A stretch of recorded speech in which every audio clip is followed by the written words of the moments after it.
Cartoons have never exactly followed the rules of logic, but sometimes the crossovers they produce feel like someone spun a wheel of pure chaos. You think you've seen it all. Then Scooby-Doo is solving mysteries with Batman, or the Jetsons are shaking hands with the Flintstones. Why do these strange meetings happen? And what makes them so unforgettable? Buckle up, because we're diving into the 15 weirdest cartoon team-ups in history. Some of these are going to surprise you. Scooby-Doo meets Batman and Robin. When you think of Batman, you picture Gotham, shadowy rooftops, and a brooding caped crusader. When you think of Scooby-Doo, it's teenagers in a van chasing costumed pranksters. So what happens when those two worlds collide? In the early 1970s, Hanna-Barbera decided to answer that question with a string of crossover specials. Suddenly, Scooby, Shaggy, and the gang weren't just unmasking carnival crooks. They were teaming up with the world's greatest detective himself, along with Robin.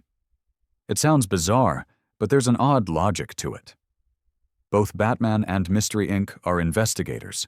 The difference, of course, is tone. Batman broods in the dark. Scooby trips over his own paws. Yet somehow the chemistry works. You had Batman pulling gadgets from his utility belt while Scooby reached for Scooby snacks. The villains were over the top, the mysteries wild, and the combination of two wildly different fan bases created something unforgettable. Decades later, the partnership didn't die. DC actually leaned into the idea, publishing comics where Scooby and Batman teamed up on full-blown cases. One issue even showed Batman casually offering Scooby a treat mid-adventure, like it was the most normal thing in the world. Looking back, the crossover is strange, but also kind of charming. Instead of Batman calling in, say, the Flash for backup, he rolls with 4 teenagers and a talking Great Dane. Does it make sense? Absolutely not. Is it entertaining? Without a doubt. Sometimes the weirdest ideas end up being the most iconic. The Jetsons meet the Flintstones. What happens when the Stone Age crashes headfirst into the Space Age? In 1987, Hanna-Barbera answered that with The Jetsons Meet the Flintstones, a made-for-TV movie that threw the futuristic Jetson family into the prehistoric world of bedrock. Thanks to a mishap with a time machine, George Jetson and his clan suddenly found themselves trading flying cars for foot-powered vehicles. On paper, it's a collision of opposites. The Flintstones are all about rocks, dinosaurs, and makeshift gadgets. The Jetsons live in a chrome skyline, surrounded by robots and conveyor belts. But when the two families meet, something unexpected happens. They actually get along. Fred Flintstone sees George as a fellow working stiff, and George is equally amazed at how the Flintstones manage without push-button luxury. The movie milked the culture clash for comedy. Watching Jane Jetson trying to cook, without a robotic maid, or Judy Jetson trying to fit in with Pebbles, had the kind of absurd humor only a crossover can deliver. Meanwhile, the dads cooked up get-rich-quick schemes that almost wrecked both families' lives before the inevitable happy ending. Critics at the time scratched their heads, but kids loved it. It was basically Hanna-Barbera proving they could mash their 2 flagship shows together and still make money. Today, it's remembered less as a masterpiece and more as a curiosity. Does the science of the time machine make sense? Not at all. Did anyone ask for a crossover between the Stone Age and Space Age? Probably not. But the fact it exists makes it one of the weirdest and most memorable cartoon team-ups of all time. The Simpsons meet Family Guy. For years, fans debated which show reigned supreme in animated sitcom land. The Simpsons was the established titan, while Family Guy was the upstart challenger that built its empire on sharp humor and irreverence. In 2014, the debate got thrown into the ring when the two families finally collided in a special aptly titled The Simpsons Guy. The story kicked off with the Griffins finding themselves stranded in Springfield. Naturally, Peter and Homer hit it off. Or at least they did, until they didn't. What followed was one of the strangest spectacles in crossover history. You had Stewie idolizing Bart, trying his hand at prank calls and skateboard tricks. You had Lisa attempting to help Meg discover her hidden talents, only for Meg to quickly upstage her. And you had Marge and Lois bonding over the exhausting reality of holding cartoon families together. But let's be honest, the real centerpiece was Peter and Homer's feud. What started as a friendly beer turned into an escalating slapstick brawl that went from Springfield's nuclear plant to the sky, parodying every cartoon fight trope in existence. It was long, it was absurd, and it left audiences divided. Some fans loved seeing the worlds collide. Others thought the humor clashed too much. The Simpsons relies on satirical storytelling, while Family Guy thrives on cutaway gags and shock comedy. Together, they created something awkward but unforgettable. Was it weird? Absolutely. Did it settle the who's better debate? Not really. But it did give fans the rare sight of Springfield and Quahog under the same roof. Sometimes, weird is enough to make history. Looney Tunes meet Michael Jordan, Space Jam. Few crossovers scream 90s nostalgia louder than Space Jam. The idea was simple. What if Bugs Bunny and the Looney Tunes recruited Michael Jordan to save them from alien challengers in a basketball showdown? What started as a Nike commercial turned into a full-blown feature film in 1996, and the result was one of the strangest, most iconic mashups ever. Think about it. Michael Jordan, at the peak of his fame, agreeing to star alongside cartoon rabbits, ducks, and pigs. Bugs Bunny dribbled, Daffy Duck cracked jokes, and Jordan somehow kept a straight face through all of it. The plot? Aliens called the Monstars tried to enslave the Looney Tunes, so they challenged them to a basketball game. The Tunes needed help, so they pulled Jordan out of retirement, literally dragging him through a golf hole to Toon World. The movie was equal parts bizarre and brilliant. You had cameos from NBA legends like Charles Barkley and Patrick Ewing, whose basketball skills were stolen by the Monstars. You had a soundtrack that became a cultural time capsule, and you had Jordan dunking in slow motion while being stretched like elastic. Critics were baffled, but kids ate it up. Space Jam wasn't just a crossover, it was a marketing juggernaut. From toys to lunchboxes, it embedded itself into pop culture. Was it weird? Without question. A real-life sports icon anchoring a cartoon universe should never have worked. Yet, somehow, it became legendary.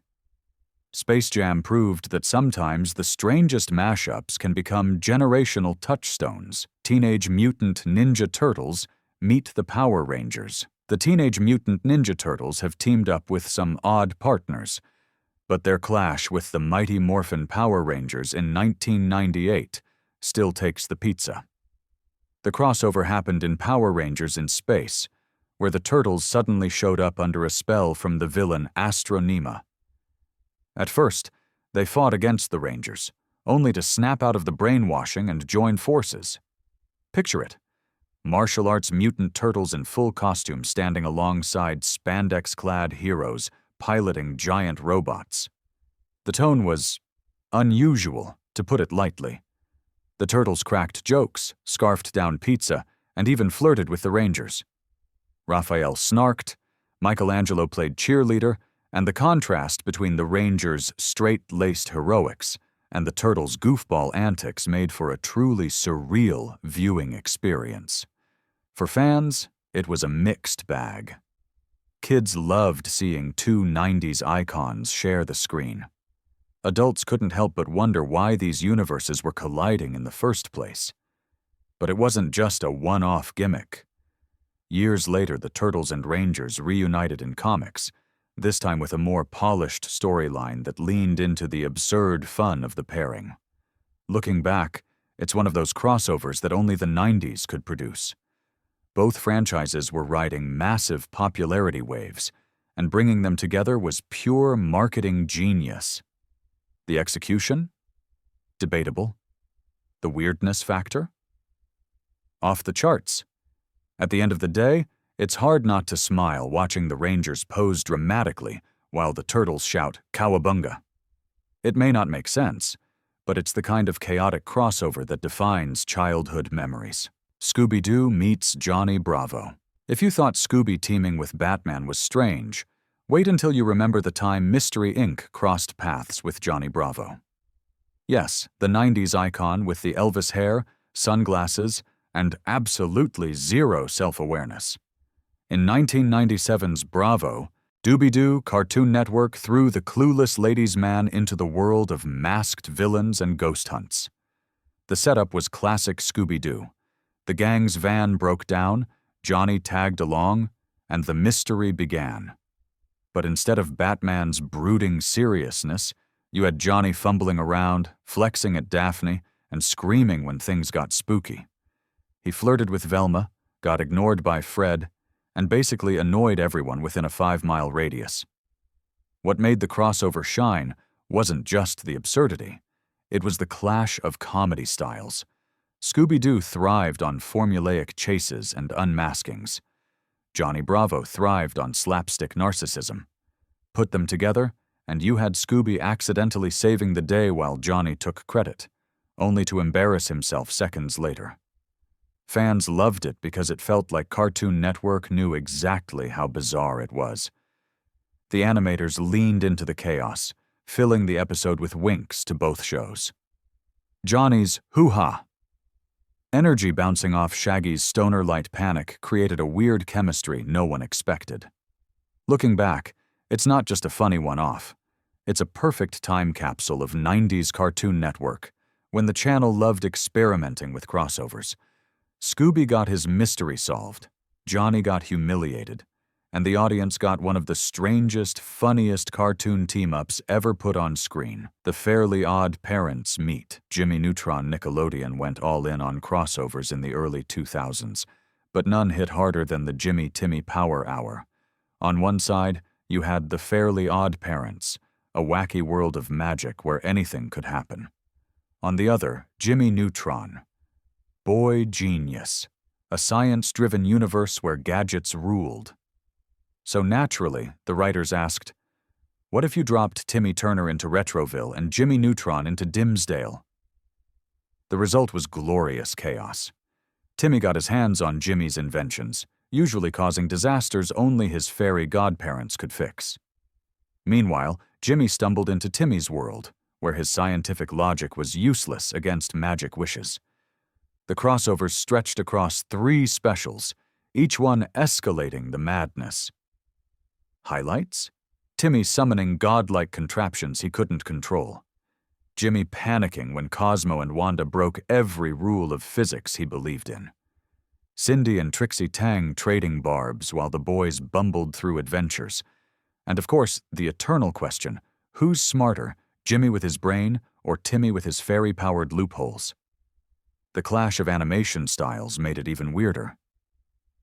Jimmy's 3D CGI looked stiff and glossy next to the hand-drawn chaos of Fairly Odd Parents, but that was part of the charm. Watching these 2 worlds awkwardly mesh was both jarring and delightful. At the end of the day, the Jimmy Timmy crossovers proved that magic and science can coexist, as long as they're both causing hilarious disasters.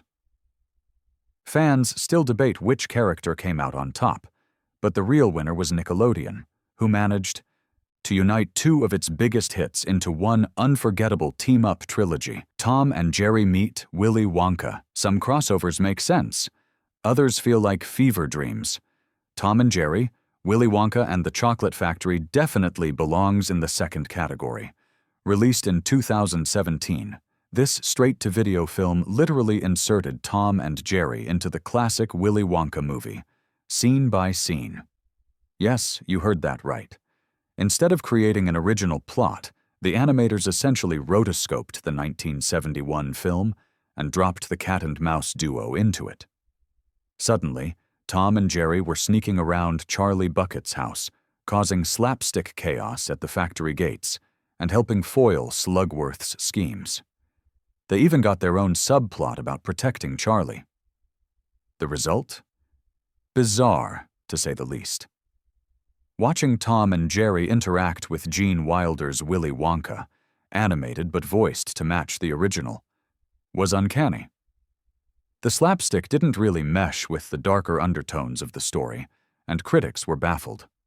Fans called it everything from lazy to surreal, and it quickly became one of the most infamous cartoon mashups ever. But here's the thing. Kids didn't care. For younger audiences who loved Tom and Jerry, it was just another adventure with candy and chaos. For adults, though, it felt like the strangest brand tie-in imaginable. Did it work as a crossover? Not really.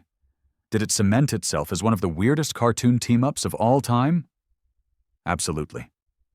Sometimes the strangest creative choices end up being the most memorable, whether anyone asked for them or not. Scooby-Doo meets the Addams Family.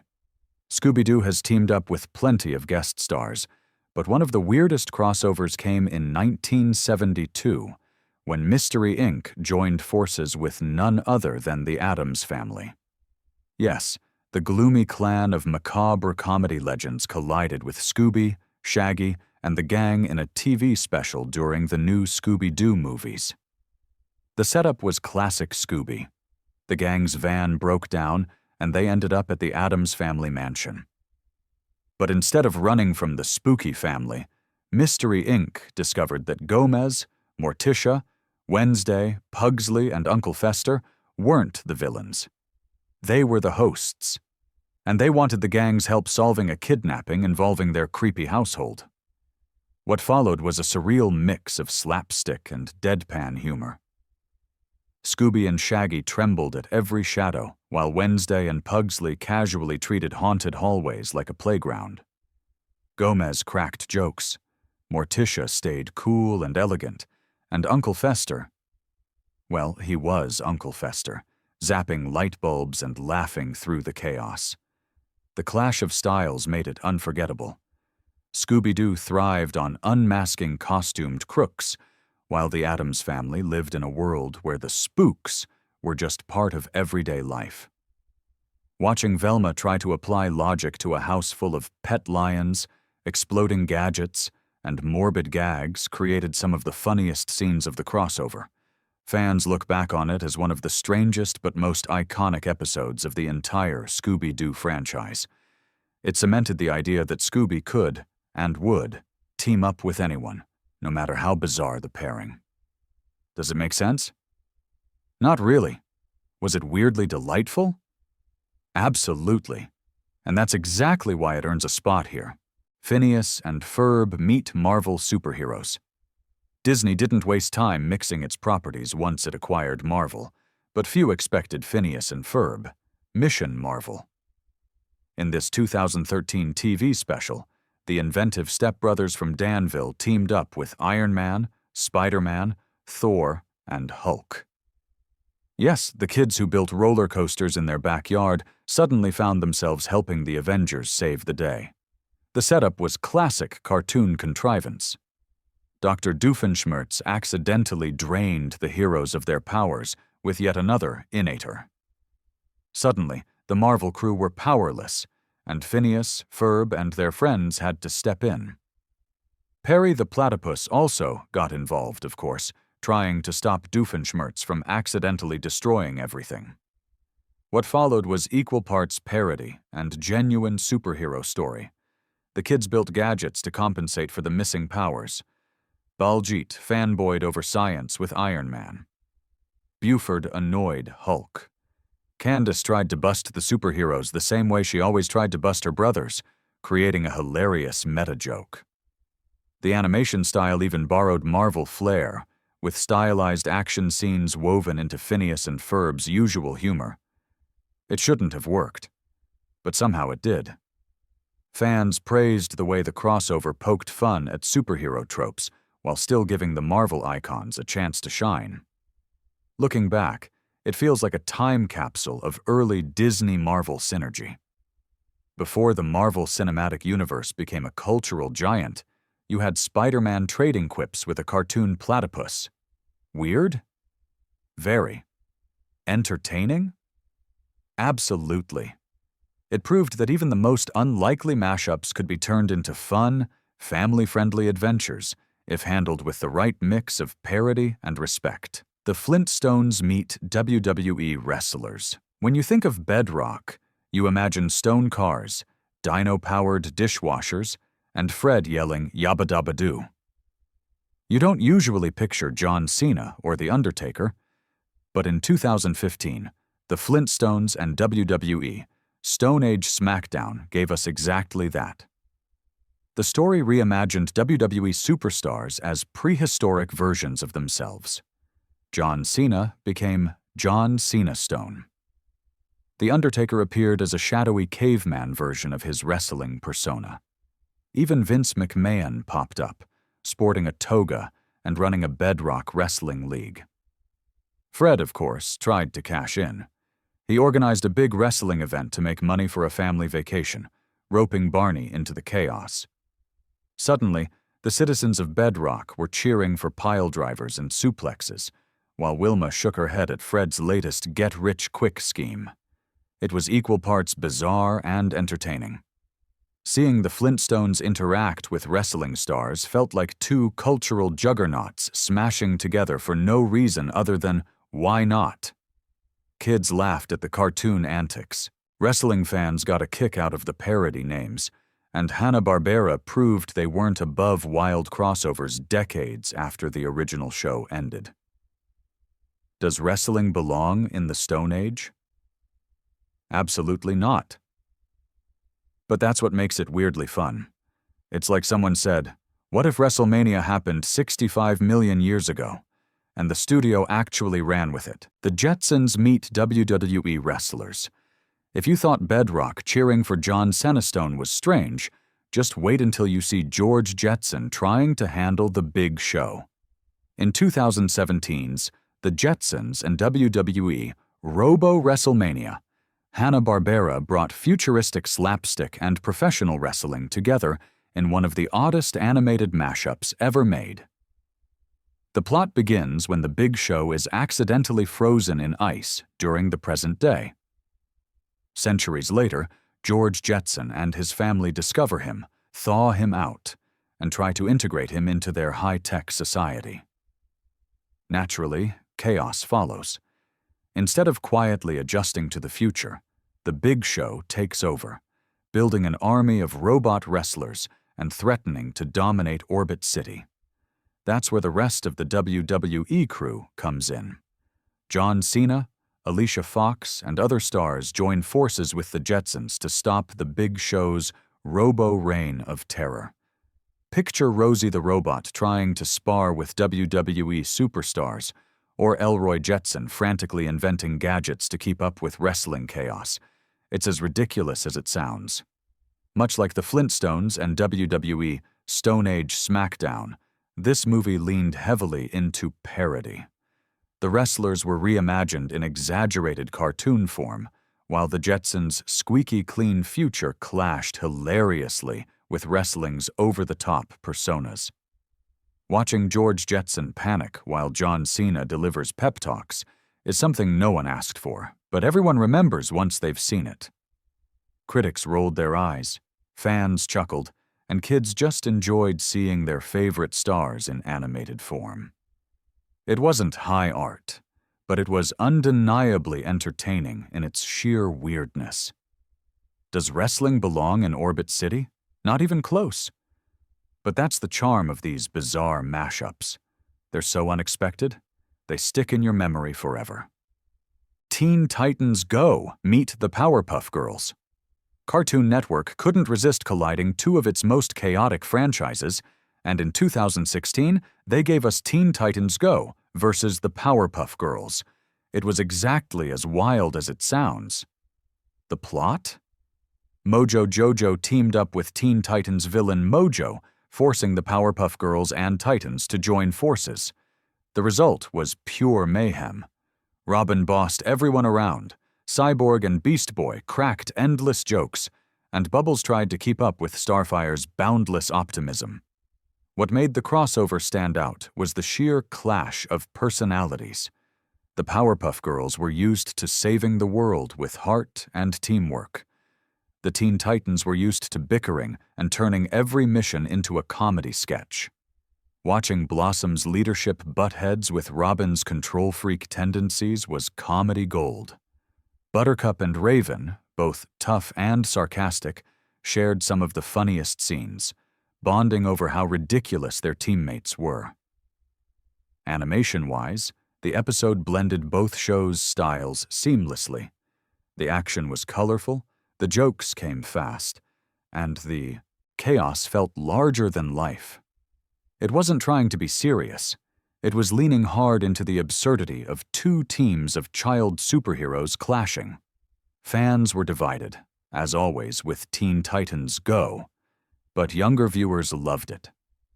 The crossover showed that Cartoon Network wasn't afraid to poke fun at itself, turning two iconic shows into one surreal adventure.